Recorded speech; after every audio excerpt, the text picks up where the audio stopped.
آداب۔ Urdu news and media network India کے تحت میں جاوید جمال الدین آج کے اخبار کے تحت پیش خدمت ہے اردو اخبارات کی جھلکیاں۔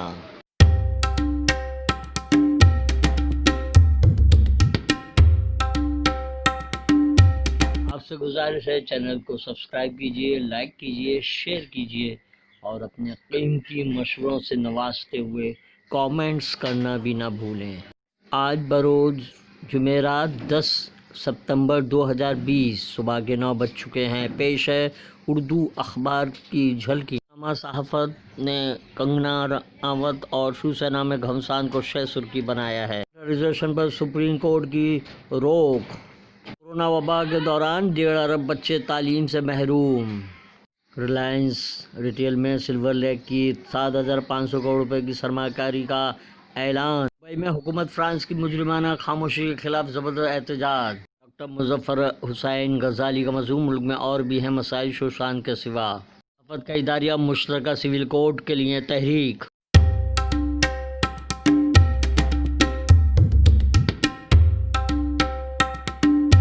ممبئی اردو نیوز کی شہ سرخی۔ آج میرا گھر ٹوٹا، کل تیرا گھمنڈ ٹوٹے گا۔ کنگنا رناوت۔ ریپبلک ٹی وی کے رپورٹر اور فوٹوگرافر گرفتار۔ وزیر اعظم مودی نے کورونا کے بہانے غیر منظم شعبے کو برباد کر دیا۔ ہندوستان نے چینی میڈیا کو من گھڑت رپورٹنگ سے بچنے کا مشورہ دیا۔ پونے میں 2 لاکھ سے زائد کورونا مریضوں والا ملک کا پہلا شہر۔ ریا بھائیکلا جیل منتقل، رات لاک اپ میں گزاری۔ کنگنا رناوت کے دفتر پر کارپوریشن کا ہتھوڑا چلا۔ ممبئی کے کلوا میں 3.25 کروڑ روپے کی چرس برآمد۔ لبیک یا رسول اللہ کے نعروں سے جنوبی ممبئی گونج اٹھا۔ 21 ستمبر سے اسکول کھولنے کی ہدایت۔ مرکز کے اعلان پر ریاستی حکومت سچ و پنج میں مبتلا۔ ہائی کورٹ کے کچھ اہم فیصلے۔ ڈاکٹر محمد منظور عالم کا مضمون۔ غیر ضروری تشہیر۔ ممبئی اردو نیوز کا اداریہ۔